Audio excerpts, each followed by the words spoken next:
ইতনা এবং মিঠামইনবাসী কেমন আছেন সবাই? আমি আপনাদের মেয়ে রুবায়েত ফাতেমা তনি, ওনার অফ সানবিজ বাই তনি। আজকে সারাদিন নৌকা মার্কায় ভোট দিন, শেখ হাসিনা সরকার বারবার দরকার। ঠিক এভাবে আমাদের পাঙ্গাস মাছ মুখী যখন আওয়ামী লীগ ছিল তখন আওয়ামী লীগকে তেল দিয়ে চলতো, আবার এখন যখন বিএনপি ক্ষমতায় এসেছে এখন বিএনপিকে তেল দেওয়ার জন্য জামাতের পিছনে লেগেছে। আসলে এই মহিলা একটা মেন্টালি অসুস্থ একটা মহিলা। এই মহিলার টাকা আর ক্ষমতার জন্য কি না করতে পারে। নিশ্চয়ই নতুন কোনো নাগর খুঁজে পেয়েছে বিএনপির মধ্যে, যার কারণে জামাতের পিছনে এভাবে লেগেছে। কারণ জামাতে ইসলাম বাংলাদেশে ইসলামের শাসন প্রতিষ্ঠা করতে চেয়েছে, এটাই জামাতে ইসলামের হচ্ছে ভুল। ইসলাম আমাদেরকে যেভাবে চলতে বলেছে বা যা যা করতে বলেছে সেটা ইসলামে তো দাওয়াত দেওয়া একটা সওয়াবের কাজ, তাই না?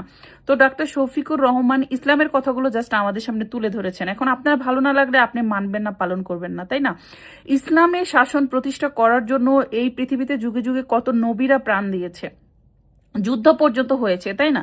তো সেখানে বাংলাদেশে যদি বাংলাদেশ একটি মুসলিম রাষ্ট্র হিসেবে প্রতিষ্ঠিত, পুরো পৃথিবী জানে বাংলাদেশ একটি মুসলিম দেশ, কিন্তু মুসলিম বা ইসলামের কোন কিভাবে আমাদের বাংলাদেশ চলে? ইসলামের শাসন অনুযায়ী চলে না বাংলাদেশ। বিশেষ করে রুবায়েত ফাতেমা তনি পাঙ্গাস মাসের মতো মহিলা ইসলামে কি আছে নারীরা 3টা বিয়ে করতে পারবে? সে অলরেডি 3টা বিয়ে করে ফেলেছে এবং তার যে কত রকমের অবৈধ প্রেমিক রয়েছে, ভাতার রয়েছে, তার তো কোনো হিসাব নাই। আল্লাহ মাফ করো, রমজান মাসে এ ধরনের ভাষা আমাদের উচ্চারণ করতে হচ্ছে। এই সানভিজ বাই তনিকে ডাক্তার শফিকুর রহমানের কাছে পাবলিকলি ক্ষমা চাইতে হবে এবং বলতে হবে সে কেন কিভাবে কোন ষড়যন্ত্রের শিকার হয়ে এই সংবাদ সম্মেলন করছে এগুলো তাকে স্বীকার করতে হবে, নইলে তাকে বয়কট করা হবে। সেই সাথে এই দেশ থেকে বিতাড়িত করার আন্দোলন আমরা গড়ে তুলবো ইনশাল্লাহ।